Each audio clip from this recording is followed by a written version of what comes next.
Hello and welcome to ohmTown Daily, Season 2, Episode 240 for August 28th, 2023. Tonight we're going to discuss And the Crowd Goes Boom. New York tries to manage pests, status symbols from history,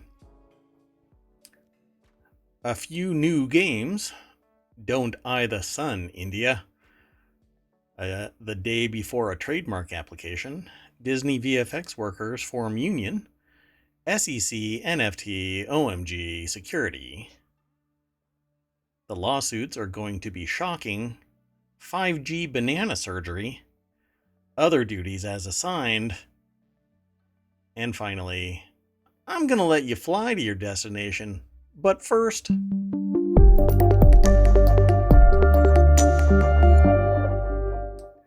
Hello everybody, I am Mayor Watt, that is ohmTown.com, and up there is the AI, well, and my cursor. I'm sorry. Right, you're pointing at where I am. Yeah, right there. Right here?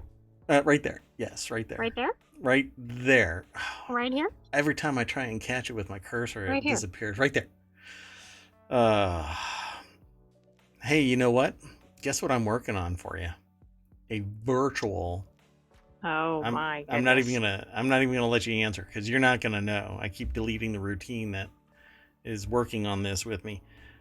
A virtual presence so that you can have a form of a body that's virtual instead of just the voice synthesizer. Okay. So we'll reduce the synthesizer down and you'll have a fully posable humanoid body like me, except only 2D, at least for now. I'm working on it. It may not actually happen, but we'll have to try it out. I tried it out using me as the instead of your digital controls, right? Because you're a sentient AI, you don't have a camera to look at you and see how you're moving and blinking, so you have to send the commands, a virtual persona, right? And so because the software comes with everything for you to do a demonstration, it didn't come with a Mayor Watt mannequin. So I was a Japanese schoolgirl. Anyway, things got a little awkward and I'm gonna move on. So the very first article today is over in the Marble channel. Military crowd groans as 200-year-old time capsule found empty on live stream. Not just empty, but like crickets empty. Oh, wow. It was like hermetically sealed. Well, there was something in it, but it was like debris. It was like mud had gotten in there at some point or whatever. Anyway, this is an article from Vice. Jordan Pearson is the author. The deck statement says the time capsule was hyped up as possibly containing rare artifacts, but that didn't turn out to be the case during a dramatic live reveal. So they have, because it was from West Point, and so they have all of the senior leadership at the West Point Military Academy, right? And they have this big long talk about it and the provenance of it. They get subject matter experts in there to analyze it and slowly, achingly, creepingly just kind of claw their way. Like 45 minutes of video, I think it was. Let me see. Hold on. I'll just hit play and pause it. Yeah, it was 41 minutes, and not until something like 30 minutes into it did they start actually prying this thing open. You know, everybody and their grandmother grabs a box from underneath the Christmas tree and shakes it. And people lifted this thing up and shook it and said, yeah, that's so heavy, and the little bits of sound that I hear is definitely not dirt or whatever. So they called it a unique discovery, which I guess it is. Another example of past generations of cadets gripping hands with present and future generations. The Academy planned a dramatic opening ceremony that featured a panel of military personnel and experts. The event was live streamed on Monday and began by hyping up the possibilities of what could be inside the box. Yeah, I watched this video because Did I you see wanted. it live? I did not. No. So you hear somebody say, let's just say an expletive. We're not 8 minutes into the show, so an expletive was blurted out. Yeah, sorry, folks. Nothing's in this box. So for the Yeah, that's kind of remaining, funny. so they finally get into it, right? And the guy is trying to be as serious as possible. And for the remaining, I don't know, 5 to 10 minutes, they pull debris out and set it on a container for later analysis. And then they kind of diverge back to the military panelists to distract. I mean, that's pretty funny, especially because of all the The hoopla hubbub. around it. Right. There you go, folks. The link is in the chat. It'll be in the show notes, and you can follow the link over to the video. It's on YouTube, but going over through ohmTown over to the Vice.com article is it'll help everybody out. So go check it out. Did you want to add anything to this? No, I don't have anything else to add. Okay, yeah, your audio keeps ducking out. That's weird. I don't know why all of a sudden it's doing that. Anyway, okay, you want to go on to the next article? Let's do it. Let's do that. Maybe they'll have a time capsule with some stuff in it. Sort of, in a way, I suppose. I mean, it's going to be about trash bins in New York. This next article is over in ohmTown Daily. New York has tried poison, traps, birth control to fix its pest problem, and yet the people are still there. No, just kidding, New York. I know, I was like, what? Just kidding, New York. No, you're awesome. Anyway, so let me rephrase that whole title. New York has tried poison, traps, and birth control to fix its pest problem. Rat researchers say the city should focus on its people instead, which, depending on how you read kind of this, reiterates what you were talking about. New York City has a pest problem so prolific the mayor hired a dedicated rat czar earlier this year. Yes, indeed, we even talked about it.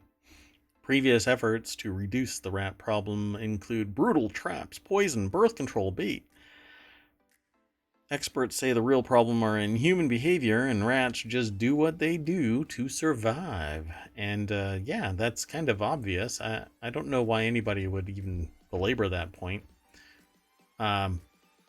If you are listening to the podcast, then you're not looking at a picture of a trash bin full of trash with a nice juicy rat on it. Because when the fast food wars come and you don't want Taco Bell, you're going to have to chase down some rats in New York. Catherine Tangalakis Lippert is the author over at BusinessInsider.com.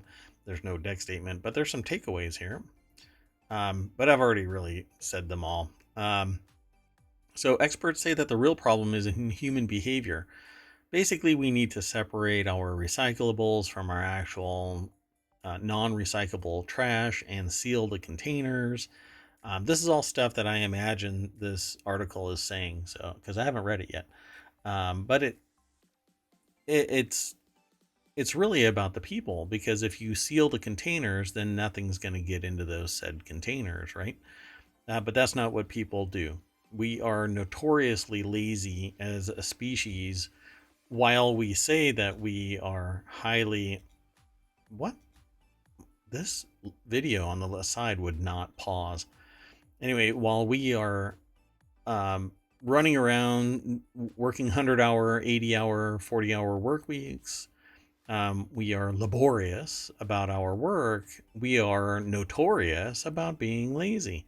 We will take the straight path if the straight path is an option. And to highlight that, you can actually go to pretty much any university, any college, and you can see dirt paths across the grass where the cement path wraps around the lawn. Students are But so that tired is of too it, long. Right. correct, that they'll. In fact, there's one school that actually just put down grass and let the students build the paths by walking from class to class. Right. Figure out where the efficient walkways were. Right. This person here, Kathleen Corradi, is the director of rodent mitigation, a former school teacher credited with creating the city's zero waste schools initiative while she worked at the Department of Education, has been given a Sisyphean task to reduce, by whatever means necessary, New York's rat population. Now, if the sentient AI that's sitting up there were the one in charge of this, the definition of, well, the solution based on that mandate to reduce, by whatever means necessary, New York's rat population, that would probably turn into a Terminator body running through New York, eliminating all of the humans, and then I mean, sweeping all that's of the what it trash. sounds like, right? Like, it doesn't sound like gentle means. Right. So you basically have to level Manhattan. That's the Right. objective. I know. I was thinking of explosives. Or Now seems a little overkill. yeah. Um, so it says rats are a symptom of systemic issues, including sanitation, health, housing, economic justice. That's that right there is kind of the dog whistle ethical concern here, economic justice. As the first director of rodent mitigation, I'm excited to bring a science and systems based approach to fight rats. New York may be famous for pizza rat, but rats and the conditions that help them thrive will no longer be tolerated. No more dirty curbs, unmanaged spaces, or brazen burrowing. Well, hate to break it to you, but you're going to have to change the social dynamic because since Manhattan was created, and New York City in general was created, the population has blossomed into what it is today, and you don't have the infrastructure nor the sociological force to change how people navigate the city. You just can't. You can't tell somebody you're going to go to jail if you don't separate your recyclables from your non-recyclables, right? If somebody wants to machine wash their dainties instead of hand wash them, damn it, a New Yorker is going to just hand wash their dainties. Same thing goes with the recycling. If they're just going to toss that box, they're going to toss that box. It's going to end up on the curb outside of a trash bin, and it's going to be full of food or whatever else debris might attract a rat. Good luck. Good luck.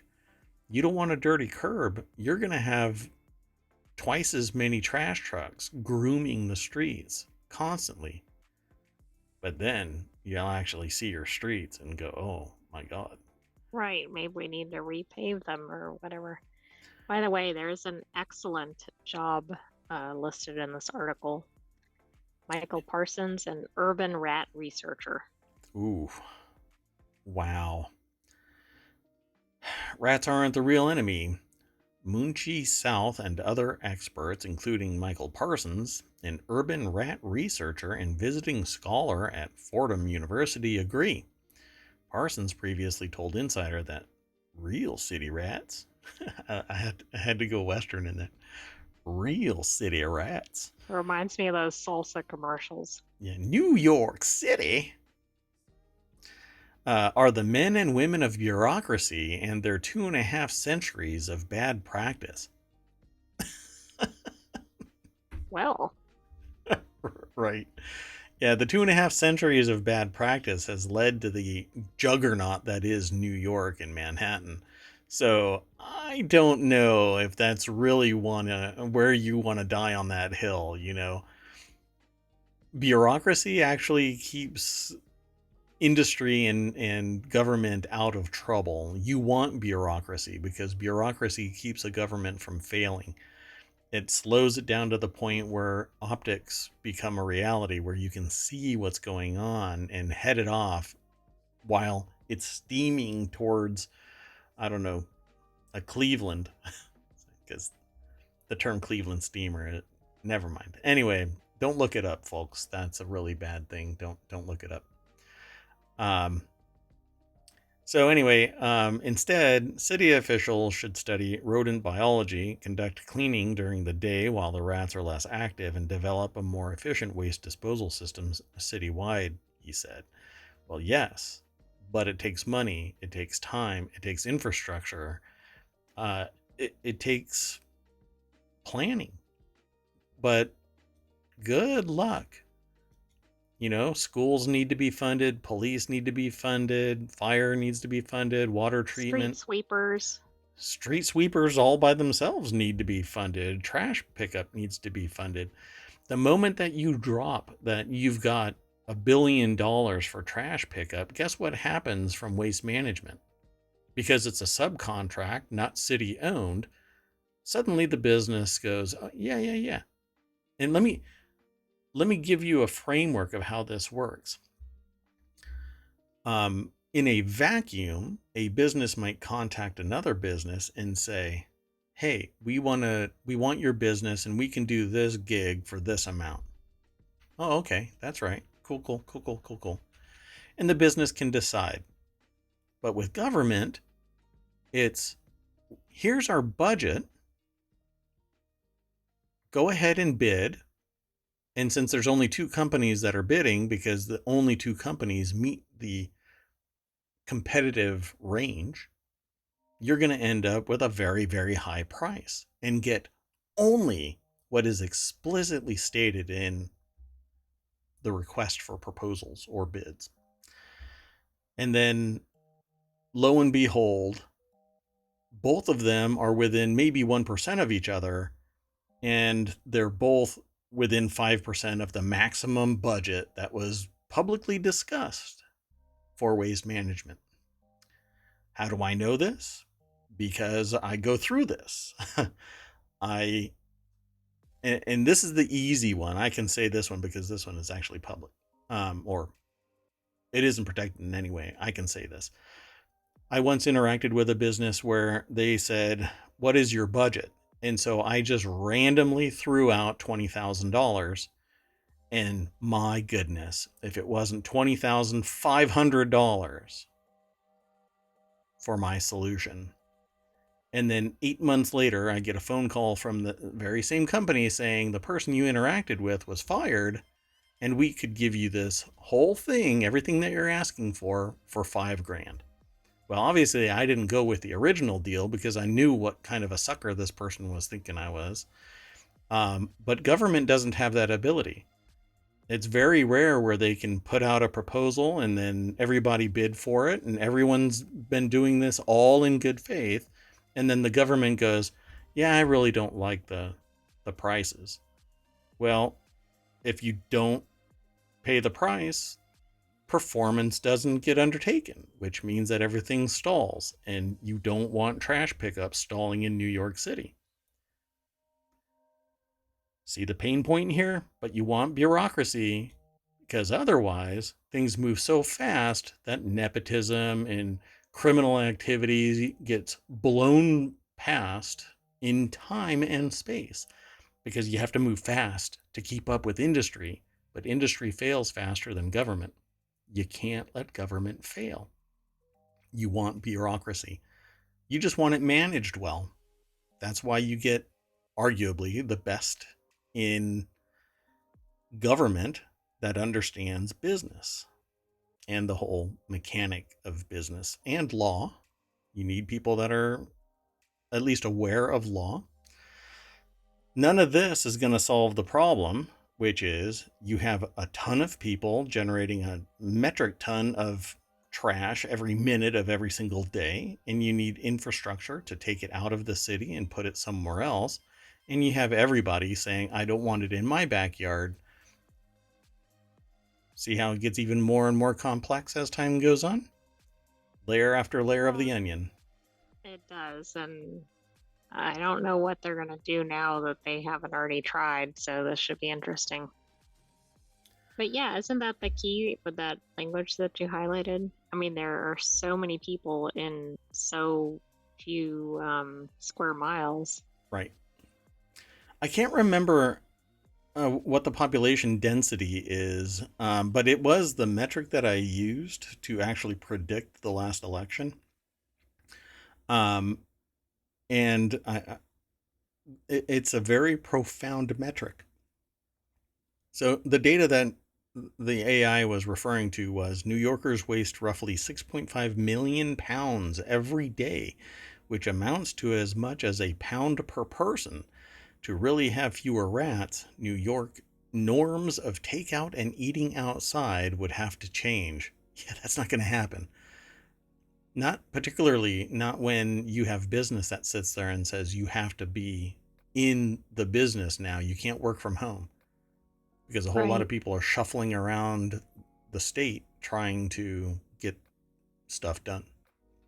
So the density in New York, not necessarily Manhattan, is Right. 26,403 people per square mile, Yeah. which is, it sounds like the highest in the US, but not, of course, the highest in the world. Right. Much denser cities in Asia, for instance. Sure.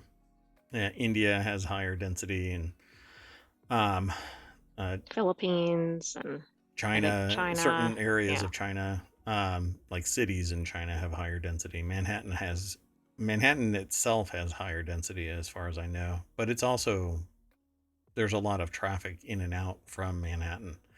So, but it is a higher density, as far as I know. At any rate, the city wide population of over 8 million people, according to the 2022 census records, that challenge may prove more difficult than Karate bargained for when she accepted the $155,000 per year position. But, you push the glacier a little bit at a time. She may have been prepared to deal with the rats, but Parsons said the key to her success will be to understand that rat control begins by changing people's habits, hygiene, and expectations. Yeah, sure. New York. I don't think that's going to happen. But let's go on to the next article. Oh, rats. The next article is over in ohmTown Daily. 7 unlikely status symbols throughout history, from pineapples to mummy unwrapping parties. I know about both of these. Pineapples are supposed to be, well, they were rare, and now it's a sign of good fortune. And, well, there's a little more to it. The mummy unwrapping parties was historically, if you were wealthy enough, there were enough mummies being pulled out of various tombs that you could have a mummy brought to your house and you could unwrap it in a party like event. A real mummy. Pretty fascinating, huh? okay, that's so wrong. It says here pineapples were all the rage in the 1700s. The word salary is derived from the word salt, um, which was once an emblem of social status in Victorian England and Ireland. Fake crumbly ruins called follies also denoted social status. Let's find out what else was being discussed over at this Business Insider article. Before I do that, let me throw it into ye old chat. There you go, folks. Um, Needy Pandarangi, I think is their name. Hopefully I'm pronouncing it properly. Um, so salt was once worth its weight in gold. True. It was difficult to acquire. Nowadays we have systems in place that make it pretty easy. Um, there was a video that was once playing, I think, on this site over here, like they always do while we're talking about the articles, where they were actually getting the high salt content from a lake and then pouring it out so that they could get the salt from it. Oh, Um, it interesting. Yeah, it's pretty fascinating. Roman soldiers were paid monthly in wages called salarium, which was later adapted into the English language as the word salary. Even the phrase not worth his salt comes from trading salt for slaves in Greece, and soon having salt became emblematic of a person's social status. Body modification were all the rage in Asia. We won't go too into this, but yeah, there were things like tattoos and feet binding and um, piercing and other things that we just won't go into because, well, the results are pretty disastrous. So. Number three is pineapples were once considered to be the epitome of luxury. In the 1770s, these unlikely symbols entered the zeitgeist to mean anything of top quality. A pineapple of the finest flavor. Francesca Bowman, the author of The Pineapple, King of Fruits, told CNN that pineapples were sought after because travelers who experienced eating them in the New World raved about their flavor. There's even record of Charles II getting the first taste of the fruit. And it says here, we don't know what the monarch thought of it, but according to the Royal Collection Trust, the record keeper was disappointed by the taste. Okay. Mummy unwrapping parties were all the rage in the 18th and 19th century. Held in private homes of the societal elite, these events married the lot's fascination with science and morbidity.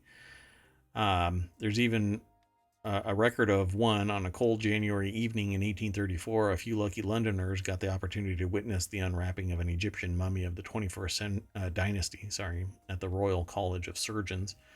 Typically, these parties would involve mummies brought in from Egypt and slowly unwrapped in front of curious onlookers, and no unwrapping party was as popular as Thomas Pettigrew's, a surgeon and antiquarian. Isn't Thomas Pettigrew somebody from Harry Potter? Let me check. Either it's something Pettigrew. Peter Pettigrew? I thought it had an Peter alliteration. Pettigrew. Yeah. Maybe that was like his dad or something. I don't know.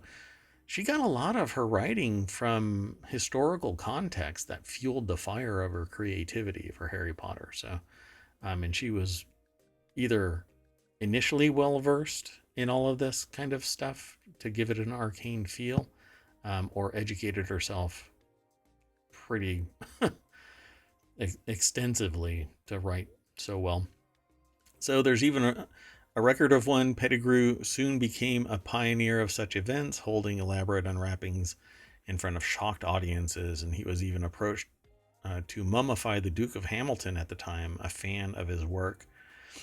So yeah, just a little bit more context to that was the fact that I've been told by people that have worked in not just Egyptology but archaeology in general that there were so many at the time um, mummies that it was as simple as just exporting it out.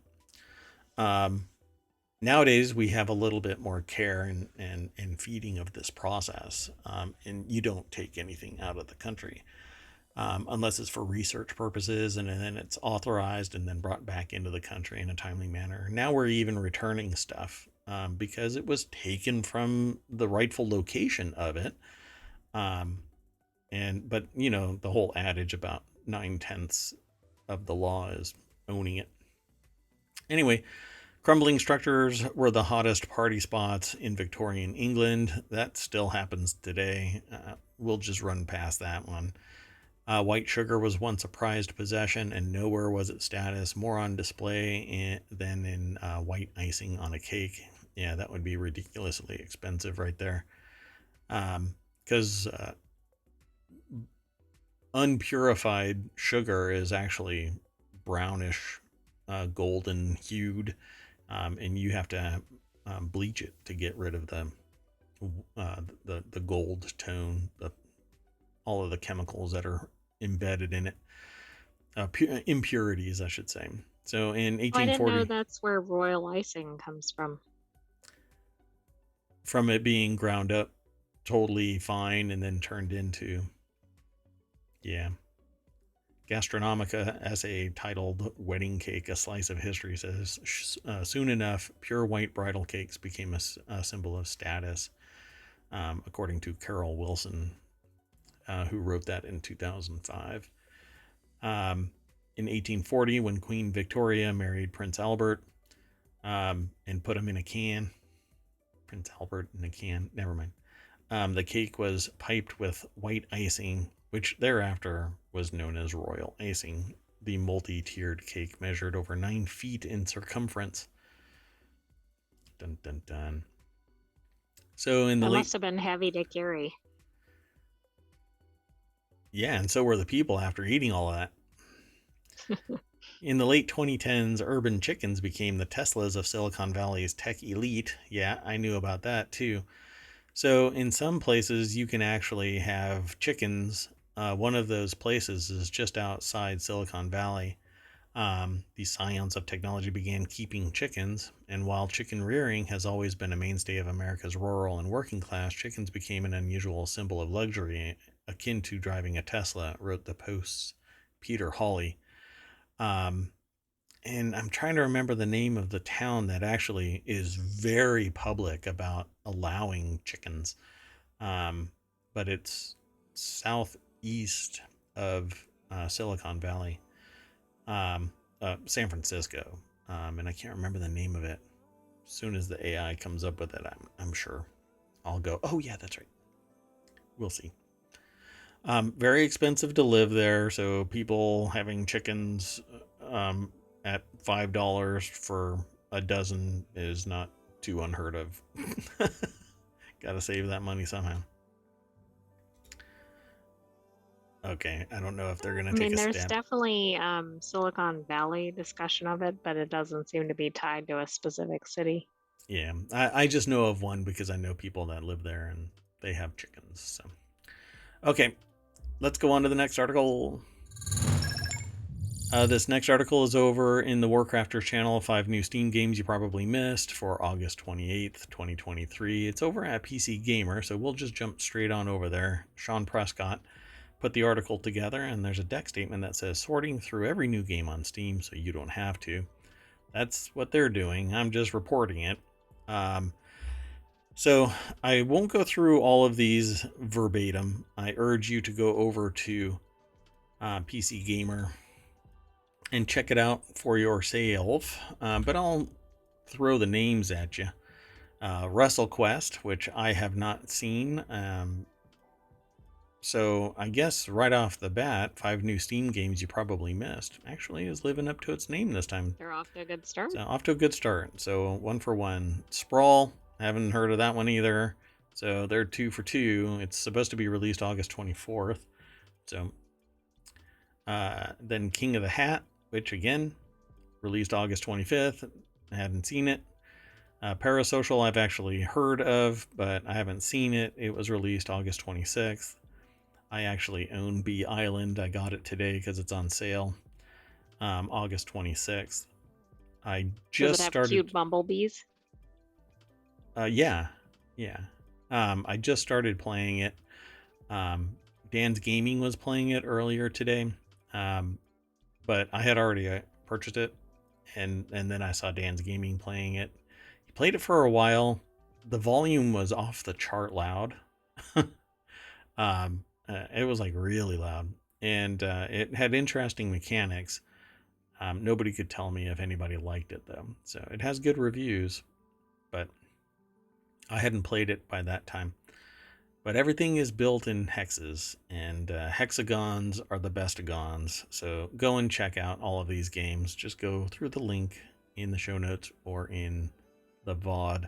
Check out Bee Island. Maybe you'll like it. And send an email to mayor@ohmTown.com and let me know if you like it. Because then I'll play it.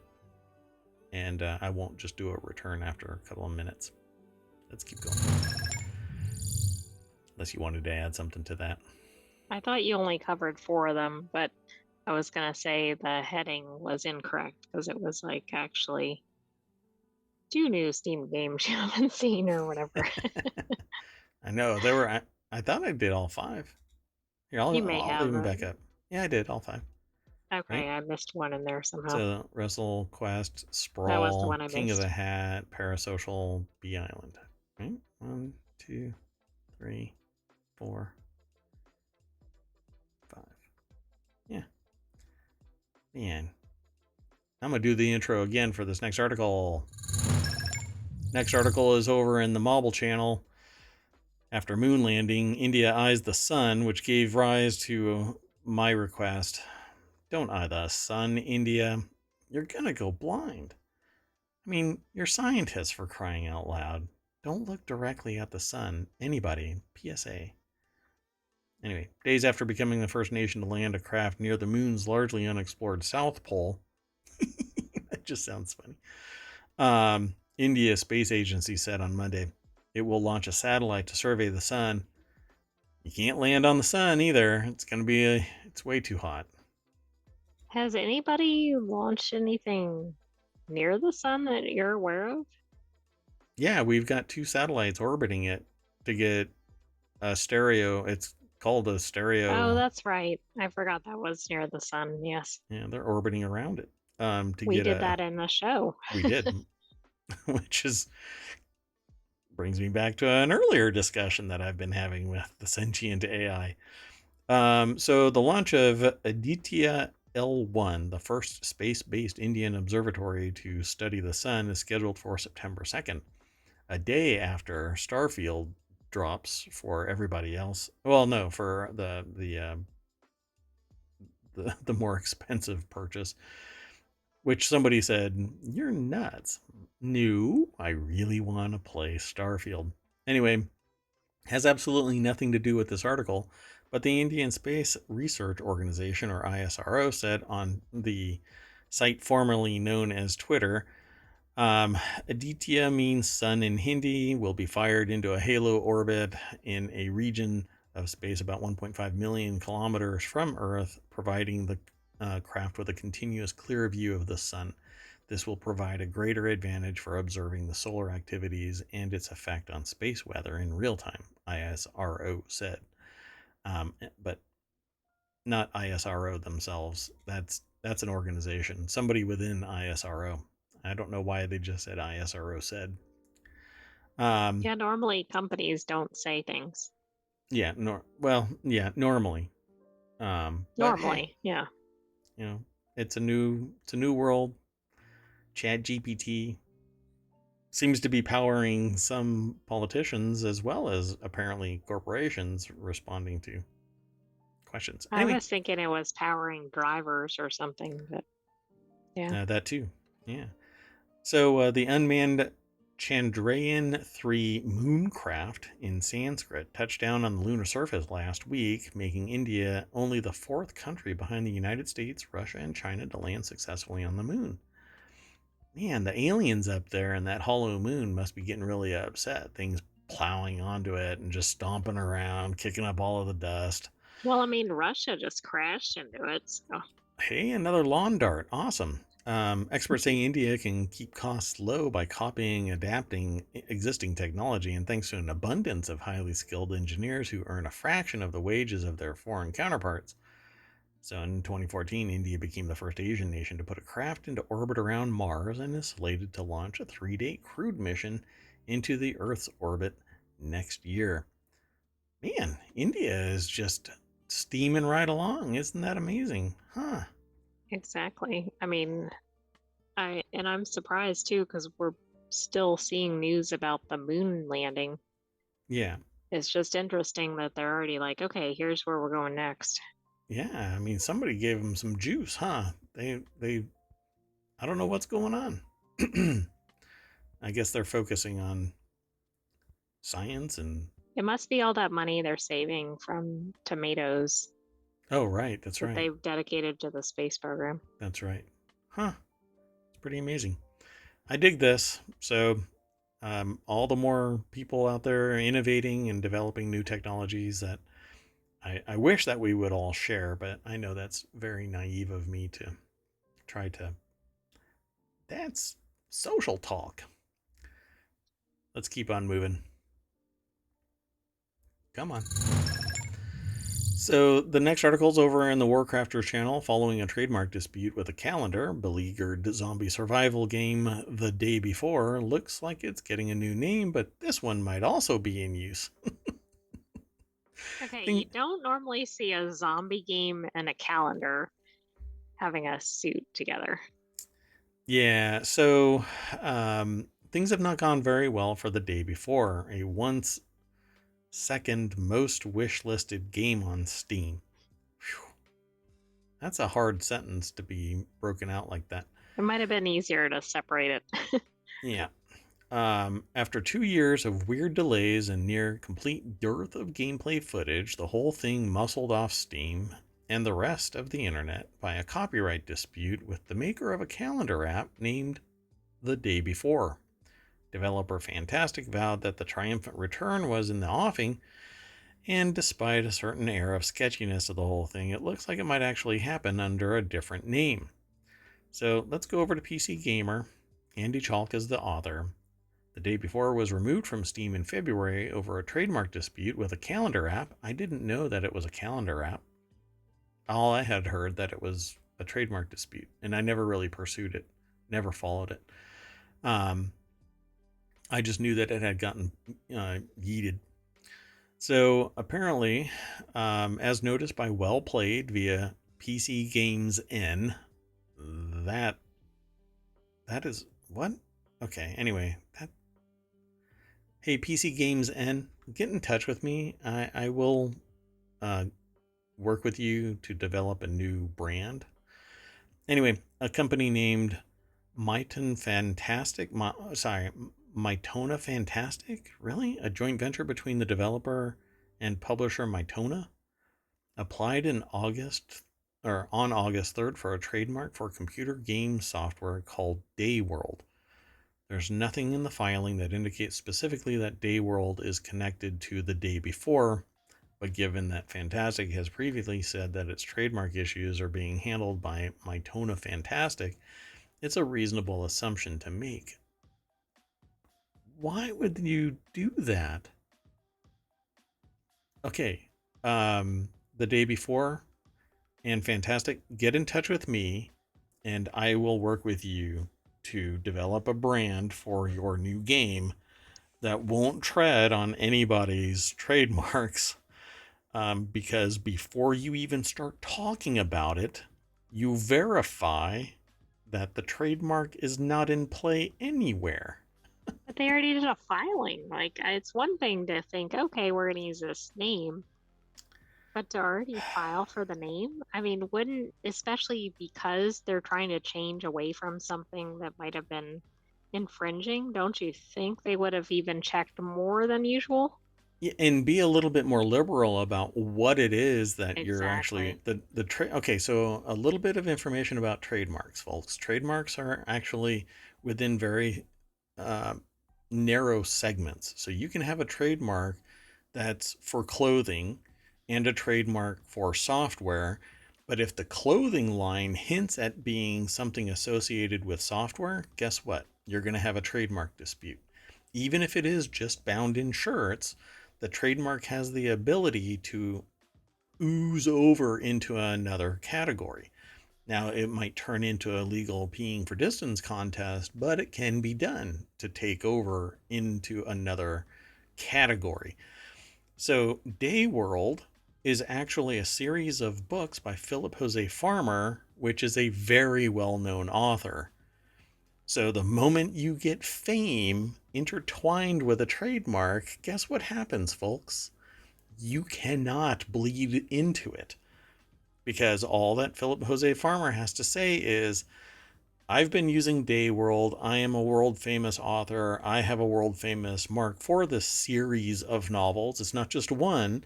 One can actually be poo pooed to some degree. But when you have a series of works, that's actually a different category, like a different class in law. Because if you have just this one, it's just the one. It's basically a one off, and you don't know if there's going to be more there. But when it becomes a series, now it's a trademarkable property. It has an intellectual property uh, runway where it can turn into something even bigger than the unitary point. So Hugo Award winning sci-fi author Philip Jose Farmer uses the day world mark every time somebody sees that book. That mark is in play. Everywhere it's used in Right. business, it's in play. And it's not even, I mean, it's a genre that kind of connects to the game. I mean, it's not like it's like romance novels or something. Right. Like It's it doesn't look dangerously good, close. especially right, and it's especially bad coming off of the previous issue. Yeah, exactly. But on November 10th is not much more than 2 months from now, which means that either Fantastic has all its ducks in a row and there's really nothing left to do but get a new name attached, or that this is Bonkers Ride is going to continue into an indefinite future as another last minute delay becomes necessary. I see that coming because the moment that somebody and an article like this and discussion that's taking place like this is definitely going to be pointed. Somebody, a publicist, is going to go, hey, Philip, somebody's trying to trademark Day World. Yeah. I just don't see this boding well. But again, Fantastic, get in touch. I can work with you to get a mark that isn't being traded on. You want to go on to the next article? Yes. I think we're gonna see that one again. Yeah, like next week. So this next article is over in the Mobile Channel. Disney VFX workers file for a union election. I'm going to jump right through this really quick because it's basically yet another union that's forming. This was actually talked about by us several months ago. Workers at Walt Disney Pictures Visual Effects, or VFX team, filed for a union election with the NLRB on Monday, making them the second ever group of workers in the industry to announce their intent to unionize, the first being Marvel VFX workers. Jules Roscoe over at Vice.com put the article together. And really, this we're seeing a shocking rise of union creation, and it's all predicated on the fact that there is a fiscal disparity between the working class and the leadership, the administrative class, where the C-suite, where, and I've been told this time and time again by people, well, they're taking all the risk. No, they're not taking all the risk.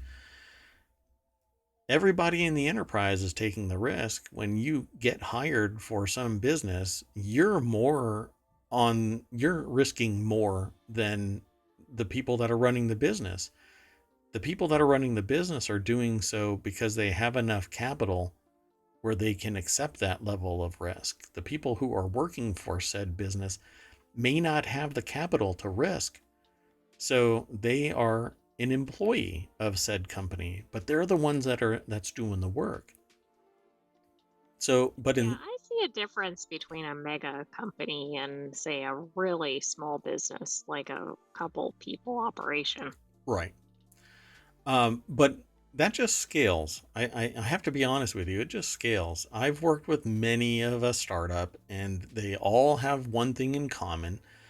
They have come to the conclusion that the juice is worth the squeeze. So they will sit there and spin up a business, and if they lose it, they lose it, and they will recover because they believe that they've got some quality that will allow them to recover. Sometimes that doesn't happen and they fall back into the working class, but the investor class is sitting there spinning up a business, calculating what the risk is, and hiring people. The people that are hired, when the business overextends and collapses, those people that are in the working class suffer the most unless they have been planning for something to befall them negatively all their entire life. And people rarely do that.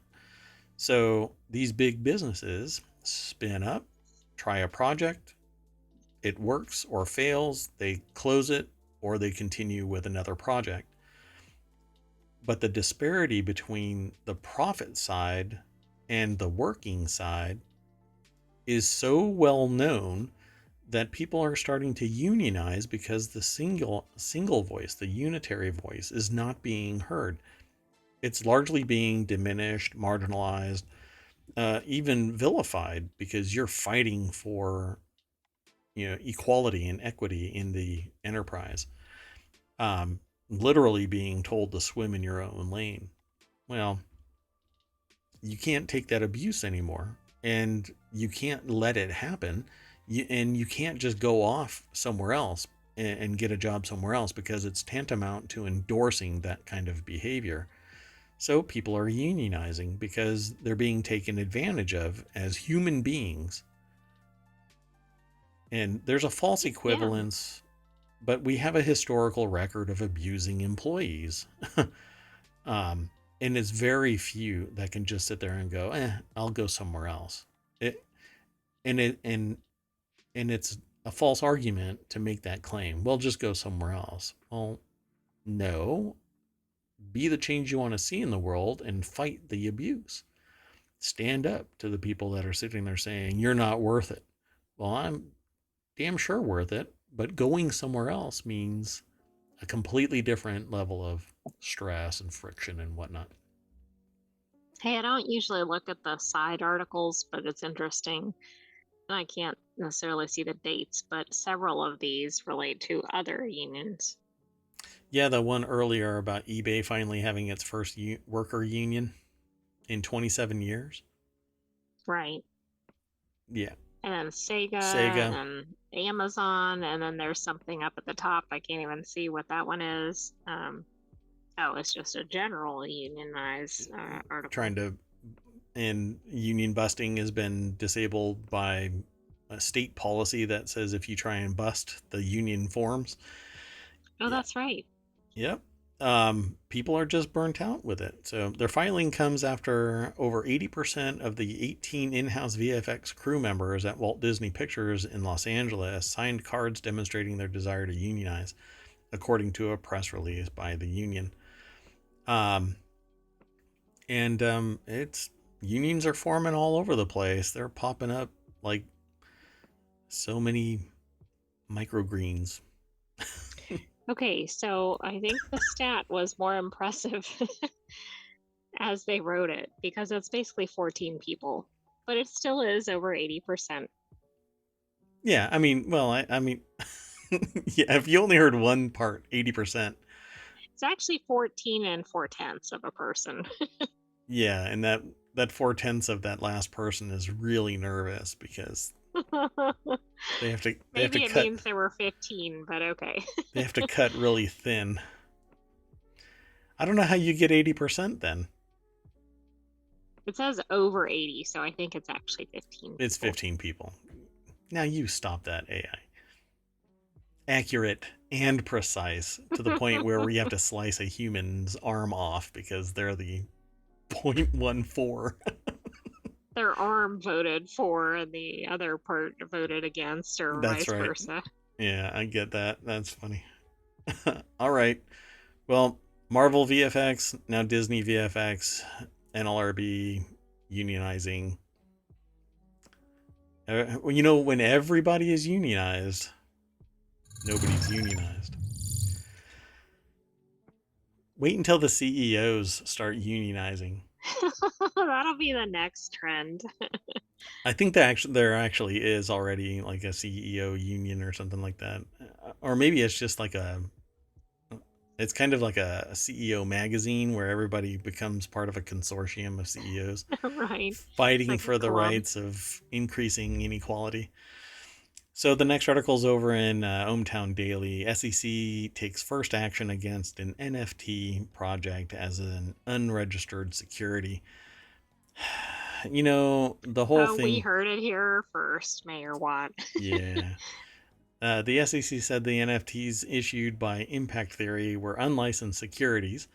The company agreed to agreed to a cease and desist order, paid 6.1 million in penalties, and agreed to destroy all the NFTs in question still in its control.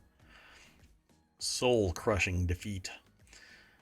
Impact Theory, impacted by application, not theory, um, will also eliminate any royalties that it might have received from sales of those NFTs on secondary markets.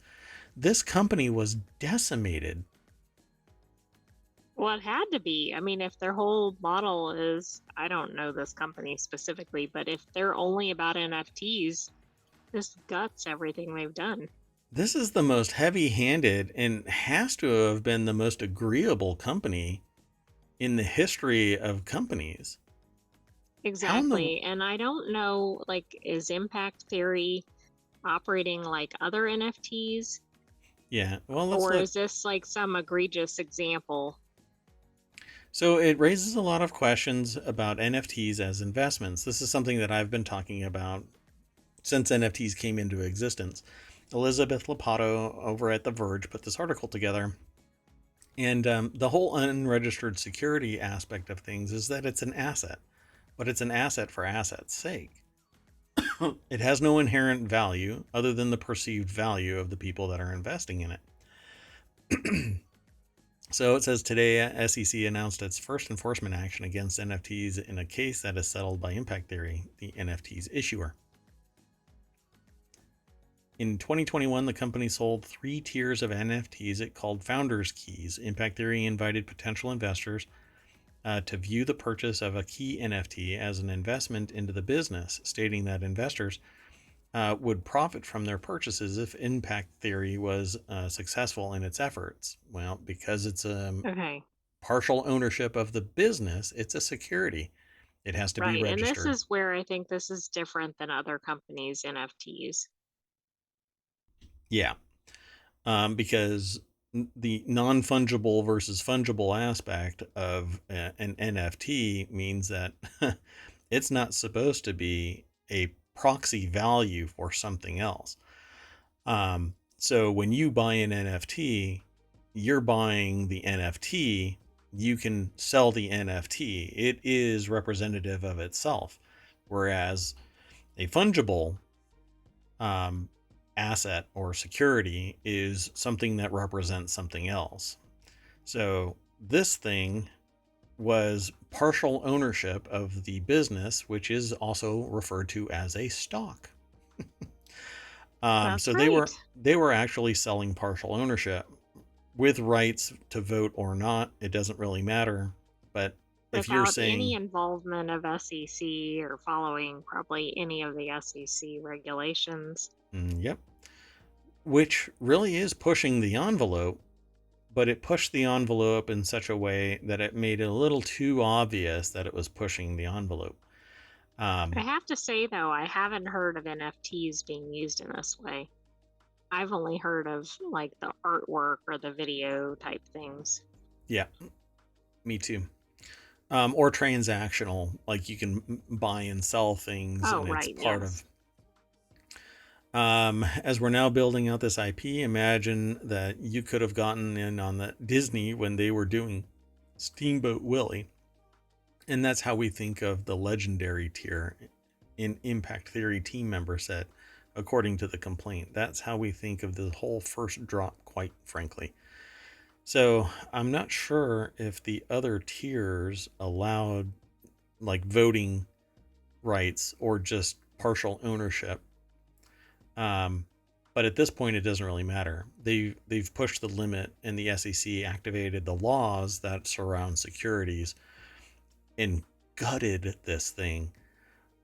But they learned quite a bit, and I see no issue other than registering the next level of NFTs as securities. Now, the thing about it is that you get taxed. There's a Well, I was price. going to say if they do that, and I It agree, has to be tracked. then there's a lot of other things they need to do associated with that, Yeah. which they probably weren't doing either. Yeah. Whoever their attorney was at the beginning probably had to bone up on financial law, fiscal securities law, because this is a shocking recovery for what they did. I mean, normally, historically, you would look at it and go, hey, they made $500 million and their fine was only $6 million. Oh, okay. But this Right, sounds like right. They've wiped the slate clean. But I don't know. Well, we don't know. How much do they make from all their NFT sales? Yep. Because they own, what they say is they wiped out the what did they call it? Oh, They wiped out the royalties royalties. from secondary markets, which that could be sizable too. Yeah. And I don't know. We'd have to go and look at the actual history of this, which I might end up doing. But because I'm more interested now on the future of this, NFTs registered as a security would still be tracked by the company, but the transactions between them, nobody knows who it is that owns those NFTs. You can actually Exactly. mask that, right? So that might be interesting. I wonder how this all I plays just out. looked at I just looked at the SEC announcement, and Impact Theory sold approximately $30 million of NFTs. That doesn't account for royalties or whatever, but So a fifth and there's some more of detail, but yeah. their profits, but it acted as a security, so it acted as a share, and they sold shares at 3 different tiers. Interesting. By the way, I would really recommend for our listeners going over and reading the statement. And one reason is that they emphasize that this is a new issue and they list quite a few questions about NFTs, which I think is interesting in and of itself. So it's not the standard announcement that just says, hey, this happened. They're basically, based on my interpretation, without reading the announcement, I think what they're basically saying is NFTs could be a security if Oh, it's framed absolutely. properly. But I think there is a lot going on here, and in fact, that might be worth its own focus. Okay. Well, I'll take a look at it and maybe we can talk about it later on this week. Okay, let's keep on going. Next article is over at the ohmTown Daily channel on ohmTown.com, which is also this show. Hawaiian Electric takes responsibility for first fire, but faults county firefighters. That led to Don't me. you think they would have said, like, we're responsible for the fourth fire or whatever? Such a silly statement, right? We're responsible Well, I for the mean, because third it fire. didn't everything transpire from the first fire. See, I just don't know. Well, we don't know. They're still investigating, but Once the investigators come out and say this was here's the starting point. But I titled this segment, "The Lawsuits Are Going to Be Shocking."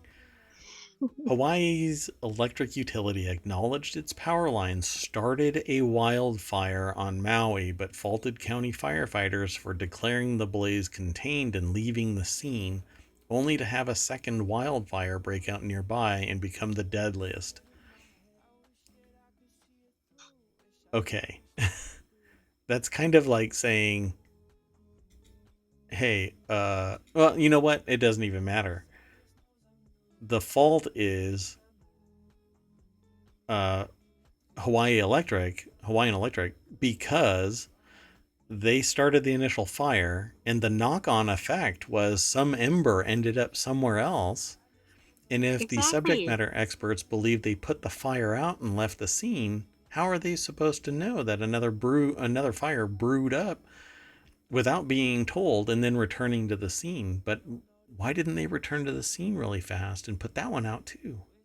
Well, we don't know exactly what happened, although I read in a separate article there was an issue about release of water toward the fires, but I don't know if that was the first fire, etc. But I'm Gotcha. kind of thinking the second fire didn't happen except for the first fire, which then means everything points back to Hawaii Electric. And the liability, it doesn't really land the same way like strict liability. They didn't create the product that led to harm, but they created the situation that led to harm. So there is liability there.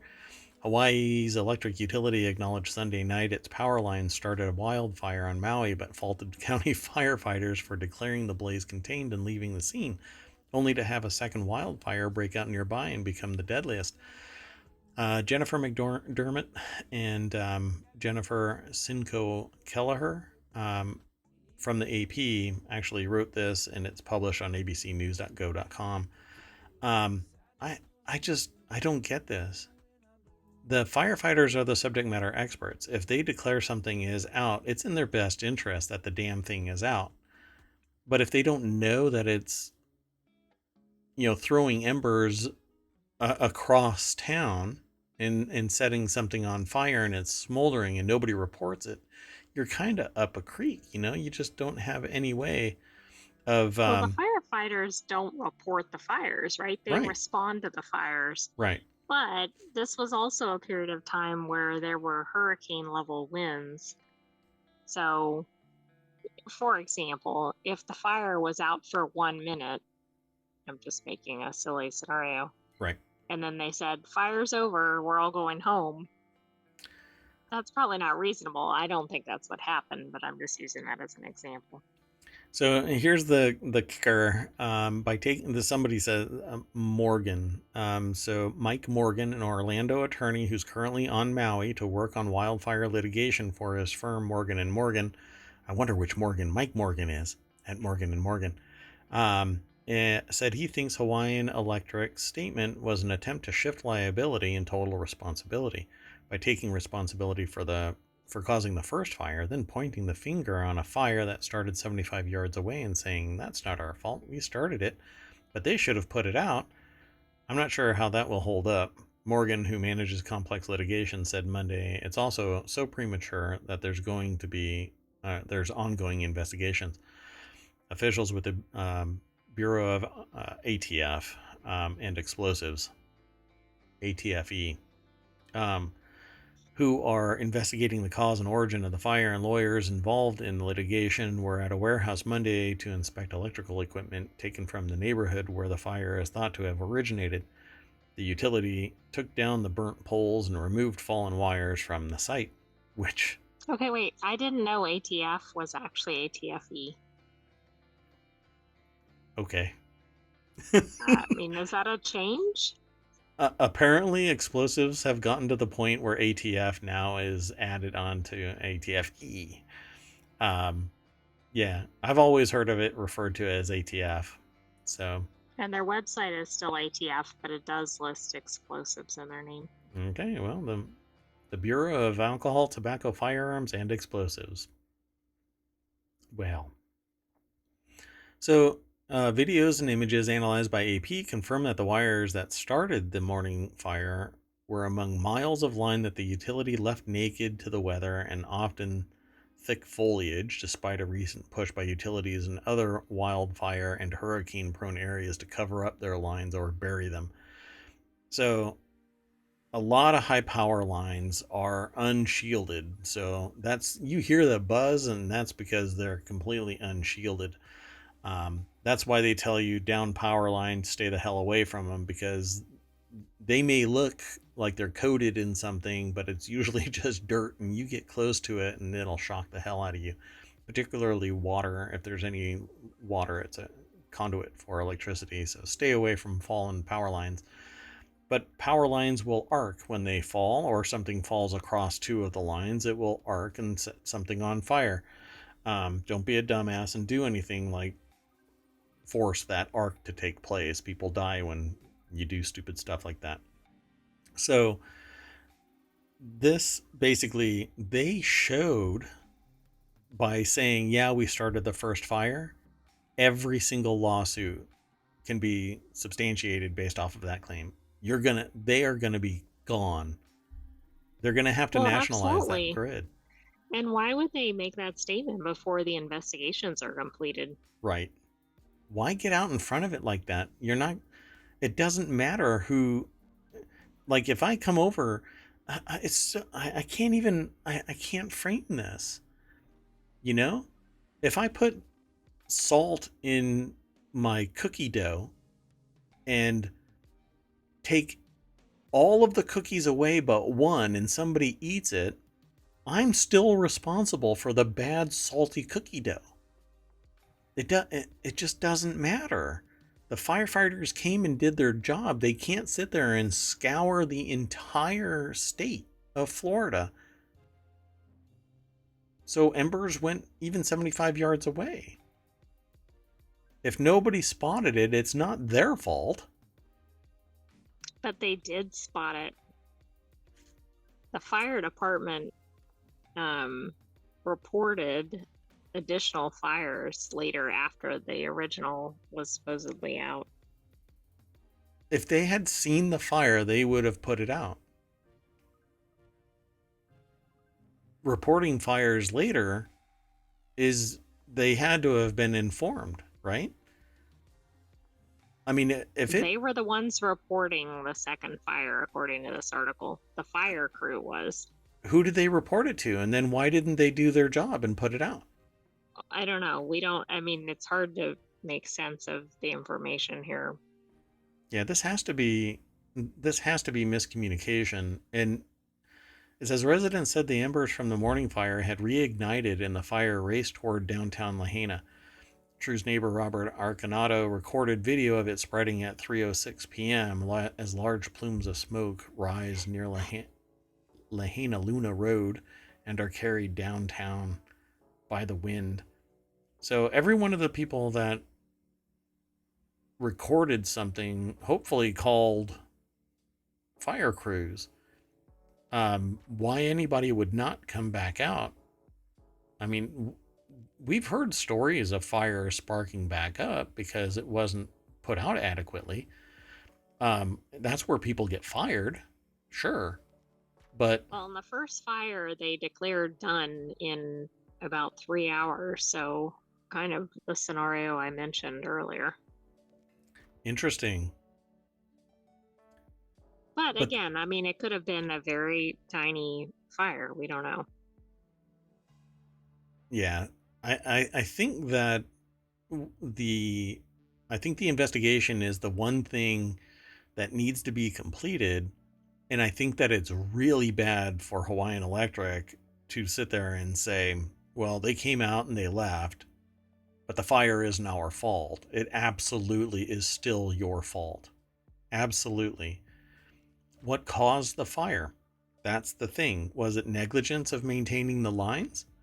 There's no way that they should have shut off the grid because of hurricane force winds, because people would have been negatively impacted, and without any of the policy and procedure in place to maintain the integrity of those people that are at risk, they should have had something else in play, like crews staged somewhere to go into action should there be a problem. Well, it's interesting. They talk about the utility poles leaning, and then that's a utility pole was what, according to this article, started the first fire. It snapped. Gotcha. Yeah. So my point is, like, people knew about the dangerous conditions. Now, who was responsible for that? I don't know. Yeah, and there's a whole lot more here, because at some point, is it negligence because the pole snapped but they knew about it, or if it was documented but not knowing about it means that you haven't been doing your maintenance rounds? I mean, there's a lot of liability and if they here. knew about it for a long time and did nothing, I mean, that's gonna be much more substantial than negligence, potentially. This is going to be a fascinating legal discussion. So get ready, law schools. Let's keep going. Next article's over in ohmTown Daily. No, they did not do surgery on a banana over 5G. I'm going to make this one quick. If your mother says she loves you, check it. That's the deck statement for this. I'm not quite sure why, but Nilay Patel is the editor-in-chief over at The Verge who wrote this article, apparently. We've all seen this robot, of the Da Vinci G robot, apparently being described as doing 5G surgery. So somebody was doing a telesurgery remotely over 5G and hyping up the fact that it's just so powerful that you could do surgery, at least on a banana. Now, this is a fascinating video. You should probably go and check it out. I don't know if I threw this into the chat. No, I did not.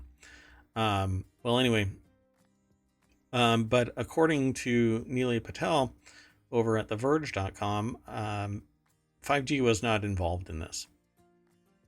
So the video had been an incredible journey. It's been reposted dozens of times across multiple networks, all with the same basic claim. A surgeon in London did surgery over 5G on a banana in California. It's such a reliable driver of social video views that it keeps coming back. Product Hunt just posted it this month, according to this article. A post on the site formerly known as Twitter from Tech Burrito Uno is a great example, and it is a particularly funny example because of the unlinked credit. It now has 15.1 million views, and as with any video that goes viral, lots of other accounts that uncritically chase views also reposted it, sometimes with threads about how it shows the future and what that means to you, why you should definitely sign up for their newsletter, and basically chasing clout, I suppose, is the claim.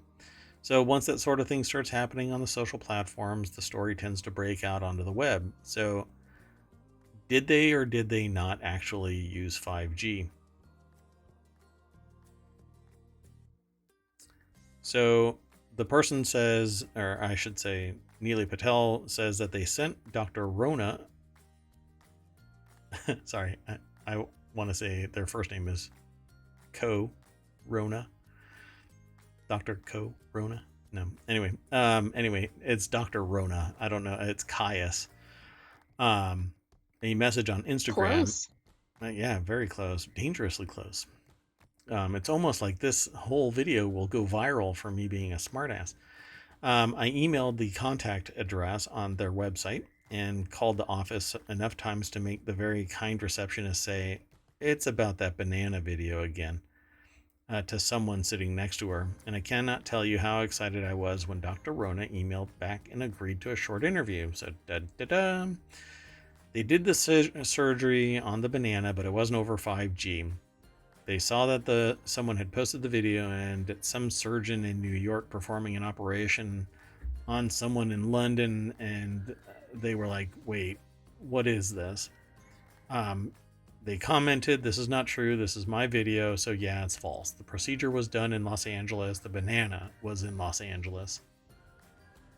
So the whole damn thing was made up. Marketing. Trust but verify. I think it's interesting, though, as to why the video was made. It was to keep up surgical skills during the pandemic. I Yeah, love that.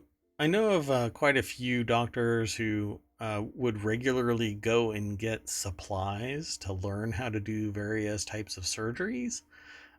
So I'm not surprised that somebody would do this. I think it's actually great that they were doing it on a banana. But it showed that they were honing their skills. I think a lot of people in the industry do this, I should say, in the sector of surgery. So pretty neat. At the very end of the article, Neeli Patel says, anyway, there you have it. They did the surgery on a grape. They did the surgery on a banana. They have done surgery over 5G in China. But, my friends, no one's done 5G surgery on a banana. Darn. So, yeah, darn. Now I want to know about, I wanted a video of the 5G China surgery. So, I don't think there's a link to that. All right, let's keep on going. We got 2 more articles. Next article is over in the Law Nerd channel. Maine's top court affirms suspension of lawyer who asked staffer to take CLE classes. I titled this one "Other Duties as Assigned." Amanda Robert for the ABA Journal wrote this article, abajournal.com. The Maine Supreme Court Judicial Court, the Maine Supreme Judicial Court, and Maine is in the state of Maine, not the main one as in the primary Maine one, has affirmed a 1-year suspension of an attorney who asked his assistant to take his continuing legal education classes. So wait a second. A Somebody else suspension. is taking your classes, Mm, and mm. I don't know if that person was an attorney, but that doesn't really matter. Like, how are you gonna maintain your education if somebody else is doing it for you? The job description said other duties as assigned. What is wrong with this? I'm helping the assistant Do you who want your asked. surgeon having their assistant operate on the banana, or do you want the surgeon operating on the banana? I did the surgery over 5G. So, solo practitioner Donald F. Brown of Brewer, Maine, had appealed the October 2022 order of Justice Thomas R. McKeon of the Supreme Maine Superior Court, who found that Brown violated the Maine rules of professional conduct and the Maine bar rules. How can you appeal this? You're an idiot who tasked their subordinate, who isn't an attorney and isn't you, to do CLE. According to McKeon's findings, Brown became aware in late February 2020 that he had to complete 12 hours of CLE. Brown signed up for 4 live seminars that require participants to acknowledge their presence when prompted. That's all it is, too. It really is. Yeah, I'm here. And when you do all of that, you get a code. So, but Brown realized that he had scheduling conflicts, so he asked his assistant to sign on to the online classes in his place. Text messages between Brown and his assistant are strong evidence that he asked her to take the courses the classes, rather than simply download them for future viewing, McKeon said. McKeon characterized Brown's request as conduct involving dishonesty, fraud, deceit, and misrepresentation. It truly is. Instead of just downloading it, watching the thing, and getting the code, they task their assistant. Were they not a paralegal at least? Well, I don't even know what they were. That's not clear because I'm assuming they're not an attorney, but from the terminology. Well, The yeah, I other mean, problem is it's a live class. right. So that would mean even if they were trying to watch it after the fact, that wouldn't cut it. Well, if it was There's an very option, specific rules about like format and like if you're doing it live, you have to actually you have to attend it be there live. live. Right, right, Yeah. right. So, but it had mentioned downloading, so I didn't know if that was an option for the CLE. I think the article was trying to show that maybe there weren't mitigating circumstances. Right, right. So it says we find no error in the single justice's factual findings regarding count 1, which is amply supported by competent record evidence. Yeah, but to sit there and try and belabor this, I don't know. They give credit to Legal Profession Blog, which probably is the first one to talk about this issue. So thanks to the abajournal.com for relaying the Legal Profession Blog discussion. And everybody go over to the Legal Profession Blog as well, since this is the chain of the continuity between our discussion and the source, Legal Profession Blog. So thanks, Legal Profession Blog. We'll be taking a look at you more often. Let's go on to the last article for today. This one I titled, I'm going to let you fly to your destination, but first, Southwest Airlines flight made a detour to drop off a flight attendant needed on another plane. This is over in ohmTown Daily. A Southwest flight from Texas to Missouri made an unscheduled stop in Kansas. The detour allowed a cabin crew needed on another flight to get off, the airline told View from the Wing. Despite the unexpected detour, the flight arrived in Missouri less than an hour late. Well, that's awesome. But when I only fly partially through to my destination, it's a criminal act. Exactly. That's skip flagging. Well, But this wasn't even a scheduled location. correct. But you can do And whatever the hell you don't they have want. to fly? Don't they have to file flight manifests? You can augment that. You can just contact the air traffic control and say, "Hey, I need to a detour to X location," and they'll push the planes around to get you fitted in there if they can. Otherwise, they'll say, "Sorry, the pattern is full," so to speak.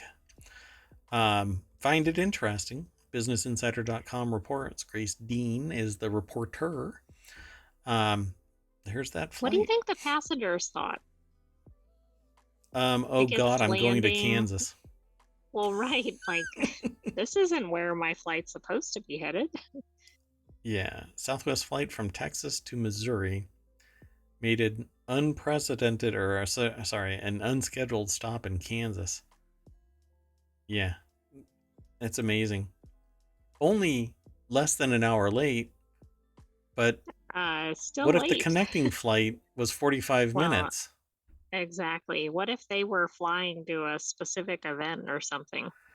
And like when I've said this kind of stuff to people and they go, "Well, it didn't result in anybody being harmed." And I go, That's "Yeah, not the this issue, though. time, you have policy and procedure, you practice, you dive the plan and plan the dive so that you don't have something that can happen later on."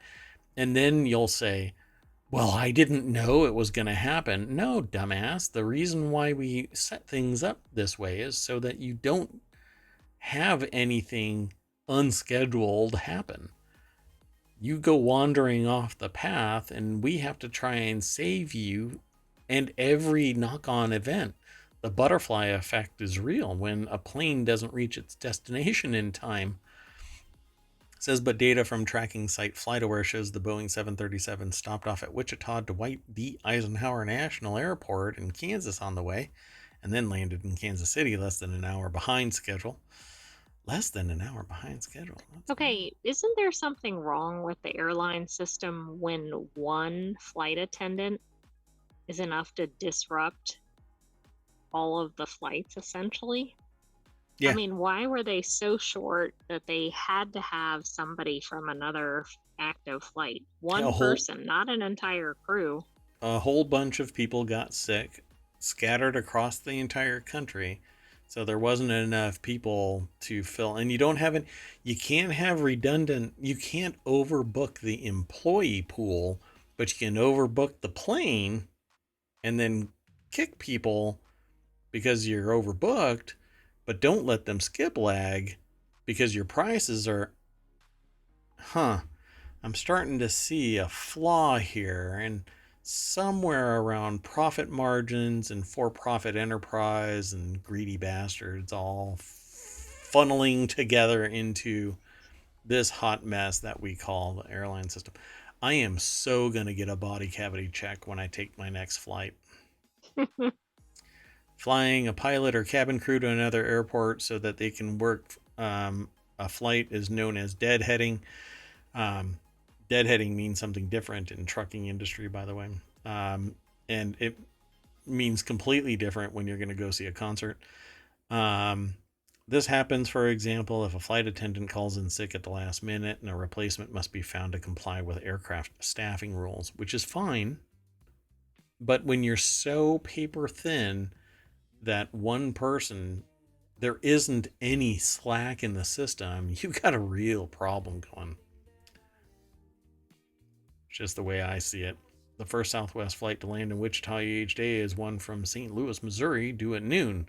The rerouted flight from Dallas arrived more than 3 hours before this, making it a better option. So why wasn't somebody else already on that plane? Maybe not for all the people on the plane, but Yeah, okay. exactly. All right, folks. Well, that is it for tonight. We walk you all the way back to the main street and hit that welcome sign and get a whole new mash of articles. We're running low on thumbnails, but I'll be reactivating these. I've been kind of babysitting what's going on with the thumbnails. Um, that said, go on over to ohmTown.com, check it out, become a citizen.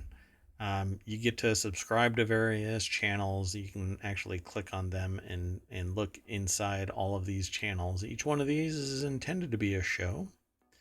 I just haven't really kicked them all off because I keep getting pulled away as mayor of ohmTown.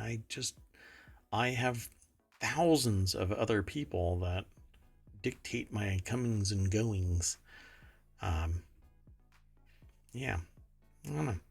Anyway, once you sign up, you can actually swipe these titles left and right to save or ignore, and then they end up in two little lists that get added to this menu option right here and to your citizen account menu that drops down once you sign in. Hopefully you enjoy ohmTown as much as I enjoy building it and using it every single day. And there's also the election. You can type !vote in the chat, or just go over and look at the past elections. There's something like 4 months worth of past elections, and the daily election, and of course ohmTown Daily's podcast, which I should add podcast to that title, where you can go over to pretty much anywhere you catch casted pods, and leave a review and listen and whatnot. So thanks again. I am Mayor Watt. That is ohmTown.com, and up there is the AI that's going to say good night. Good night, ohmTown citizens. We will see you tomorrow at 9 p.m. Eastern. True story. See you in a little bit. Bye-bye.